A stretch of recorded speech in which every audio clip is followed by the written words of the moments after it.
নমস্কাৰ। আজি আমি দশম শ্ৰেণীৰ ত্ৰিকোণমিতিক অনুপাতৰ বিষয়ে আলোচনা কৰিম। ত্ৰিকোণমিতিক অনুপাত ত্ৰিকোণ বুলি কওঁতে তিনিটা কোণৰ বিষয়ে আলোচনা, অৰ্থাৎ সমকোণী ত্ৰিভুজৰ তিনিটা কোণৰ যিটো ব্যাখ্যা। বিশেষকৈ সমকোণী ত্ৰিভুজৰ দুটা সূক্ষ্মকোণ থাকে। ABC সমকোণী ত্ৰিভুজৰ বি কোণ যদি 90 ডিগ্ৰী হয় তেতিয়াহ'লে এ আৰু চি কোণ দুটা হ'ব সূক্ষ্মকোণ। এই সূক্ষ্মকোণ দুটাৰ যিটো ব্যাখ্যা, সেই ব্যাখ্যাটোৱে হৈছে ত্ৰিকোণমিতিক অনুপাত। আৰু ইয়াৰ প্ৰতিটো সূক্ষ্মকোণক 6টা অনুপাত নামাকৰণ কৰা হৈছে। 6টা অনুপাতে নামাকৰণ কৰা হৈছে। সেইকেইটা হৈছে সাইন, কস, টেন, কসেক, সেক আৰু কট।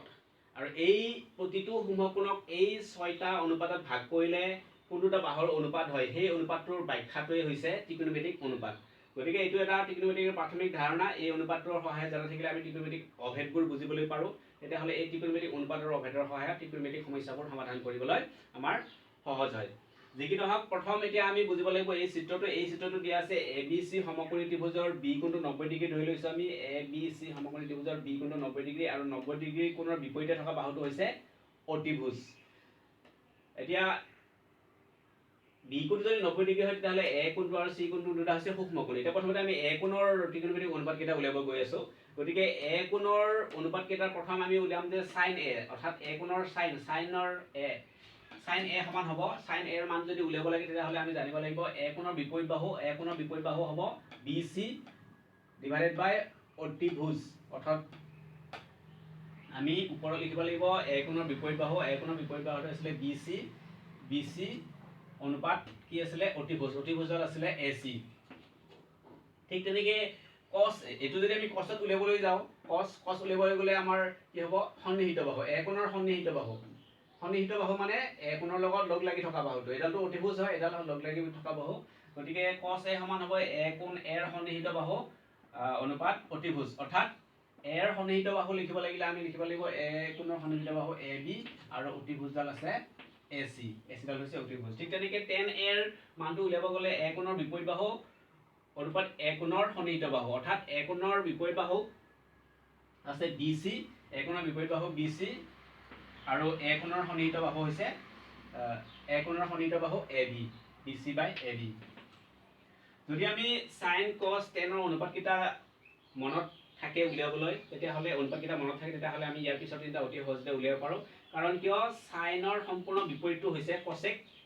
সাইন আছিলে এৰ বিপৰীত বাহু ডিভাইডেড বাই অতিভুজ। অৰ্থাৎ কসেকৰ লিখিব লাগিব অতিভুজ ডিভাইডেড এৰ বিপৰীত বাহু। অৰ্থাৎ অতিভুজডাল আছিলে AC, এইটো সম্পূৰ্ণ বিপৰীত কৰি দিলে হ'ল AC আৰু এ কোণৰ বিপৰীত বাহু আছিলে BC। গতিকে সাইনৰ বিপৰীত অনুপাতটো হৈছে কসেক। ঠিক তেনেকৈ কসৰ বিপৰীত অনুপাতটো হৈছে সেক। কসেকৰ অনুপাতটো আছিলে এ কোণৰ সন্নিহিত বাহু অনুপাত অতিভুজ আছিলে। গতিকে ইয়াৰ সম্পূৰ্ণ বিপৰীত কৰি দিলে হ'ব অতিভুজ এ কোণৰ সন্নিহিত বাহু। এটা সন্নিহিত বাহু হ'ব এ কোণৰ সন্নিহিত বাহু। গতিকে ইয়াক সম্পূৰ্ণ বিপৰীত কৰি দিলে হ'ব অতিভুজটো আছিলে AC আৰু সন্নিহিত বাহু আছিলে AB। গতিকে AC বাই AB। সেইদৰে টেনৰ অনুপাত যদি আমাৰ মনত থাকে এৰ বিপৰীত বাহু এৰ সন্নিহিত বাহু, তেতিয়াহ'লে আমি ইয়াক সম্পূৰ্ণ বিপৰীত কৰি দিলে হ'ল এৰ সন্নিহিত বাহু অনুপাত এৰ বিপৰীত বাহু। অৰ্থাৎ ইয়াক কৰি দিলে আমাৰ হ'ব AB বাই AC। এনেকৈ আমি 6টা অনুপাত উলিয়াব পাৰিলোঁ। এ কোণৰ কোণ এৰহে আমি উলিয়াইছোঁ। সাইন এ BC বাই AC পালোঁ, কস এ AB বাই AC পালোঁ, টেন এ BC বাই AB। ঠিক তেনেকৈ কসেকটো আমি পালোঁ ইয়াৰ বিপৰীতটো AC বাই BC, বা আমি সেকটো ইয়াৰ বিপৰীতটো পালোঁ AC বাই AB, আৰু কটটো টেনৰ বিপৰীত পালোঁ AB বাই BC। এতিয়া আমি যদি এক বাদ দি চিক তুলনা কৰোঁ তেতিয়াহ'লে কি হ'ব? এবাৰ এ কোণৰ উলিয়াব নালাগে, এবাৰ আমি চিৰ মানটো উলিয়াম। তেতিয়াহ'লে একেধৰণে হ'ব। এবাৰ যদি আমি চিটো উলিয়াবলৈ যাওঁ তেতিয়াহ'লে প্ৰথম আমি উলিয়াম যে সাইন চি কি হ'ব?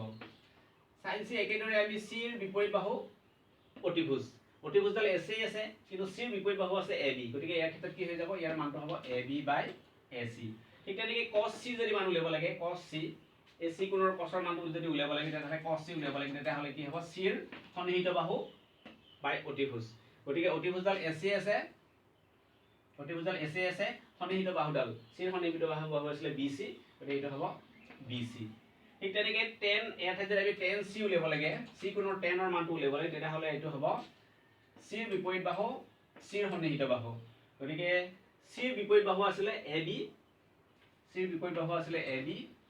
আৰু চিৰ সন্নিহিত বাহু আছিলে BC। ঠিক তেনেকৈ এতিয়া sin c যদি চিৰ বিপৰীত বাহু বা অতিভুজ হৈছে তেতিয়াহ'লে এইটো সম্পূৰ্ণ বিপৰীত হ'ব cosec c হ'ব অতিভুজ বাই চিৰ বিপৰীত বাহু। গতিকে এইটো অতিভুজ এচিডাল এচি থাকিলে কেৱল চিৰ বিপৰীত বাহু হ'ব AB। ঠিক তেনেকৈ যদি আমি sec c উলিয়াব লাগে এই c অনুপাতৰ secৰ মানটো উলিয়াব লাগে তেতিয়াহ'লে হ'ব চিৰ সন্নিহিত বাহু। অতিভুজডাল অতিভুজেই আছে, চিৰ সন্নিহিত বাহু, চিত লাগি থকা বাহুডাল হৈছে BC, তাৰ মান হ'ব BC। ঠিক তেনেকৈ cot A আমি cot C উলিয়াও তেতিয়াহ'লে হ'ব চিৰ সন্নিহিত বাহু, চিৰ বিপৰীত বাহু। চিৰ সন্নিহিত বাহু আছে BC আৰু চিৰ বিপৰীত বাহু হৈছে AB। এইদৰে আমি ABC ত্ৰিভুজটোৰ 6টা অনুপাত উলিয়াব পাৰিছোঁ। এবাৰ এৰ কোণৰ 6টা অনুপাত উলিয়ালো, এবাৰ চি কোণৰ অনুপাত 6টা উলিয়ালো। এতিয়া ত্ৰিভুজটো যদি ABC নিদিয়ে PQR দিয়ে তেতিয়াহ'লে ঠিক তেনেকৈ ইয়াৰ বাহুকেইটা সলনি হ'ব, নিয়মটো একে থাকিব। আৰু ইয়াত সমকোণটো যদি সাল সলনি কৰা হয় তেতিয়াহ'লে কিন্তু অনুপাতকেইটা আকৌ বেলেগ বেলেগ হৈ যাব। যেনে এতিয়া যদি ইয়াত মই বিটো সমকোণ ধৰি নলওঁ, মই ধৰি লৈছোঁ যে ABC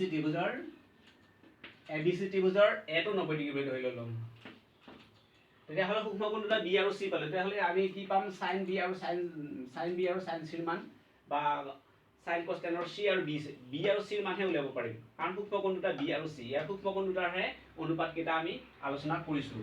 গতিকে তেতিয়া আমাৰ কি হ'ব, যদি আমি sin c উলিয়াব লাগে, sin c উলিয়াব লাগে চিৰ বিপৰীত বাহু, চিৰ বিপৰীত বাহু আছিলে AB, এইটো মিলি আছে AB হ'ব। ঠিক তেনেকৈ sin অতিভুজ আছিলে BC, অতিভুজডাল কিন্তু ইয়াতে কি হ'ব BC হ'ব। তেনেকৈ যদি মই PQR বা বেলেগ এটা ত্ৰিভুজ ধৰি লৈছোঁ, যদি মই PQR ত্ৰিভুজ বুলি ধৰি লৈছোঁ, ঠিক তেনেকৈ নিয়মটো একে থাকিব, কিউটো আমি 90 ডিগ্ৰী বুলি ধৰি ল'লোঁ। এতিয়া কি হ'ব sin P উলিয়াব লাগিলে কি হ'ব, তেতিয়া sin P উলিয়াব লাগিলে আমাৰ কি হ'ব P কোণৰ বিপৰীত বাহু, ডিভাইডেড বাই অতিভুজ। P কোণৰ বিপৰীত বাহু ইয়াতে আছে, P কোণৰ বিপৰীত আছে QR, অৰ্থাৎ ইয়াতে আমি লিখিব লাগিব QR। ঠিক তেনেকৈ অতিভুজ আছে আমাৰ PR, অতিভুজডাল লিখিব লাগিব PR। তেনেকৈ আমি ত্ৰিকোণমিতিক অনুপাতবোৰ প্ৰকাশ কৰিব পাৰোঁ। আৰু এইখিনি ধাৰণাটো থাকিলেহে আমি ত্ৰিকোণমিতিক অৱক্ষয়ৰ মানকেইটা বুজিব পাৰিম বা মনত ৰাখিব পাৰিম। আৰু সেইটোৱে এইকেইটা অতি সহজতে মনত ৰাখিবৰ কাৰণে প্ৰেক্টিছ কৰিব লাগিব আৰু বাৰে বাৰে লিখি চাব লাগিব। ধন্যবাদ।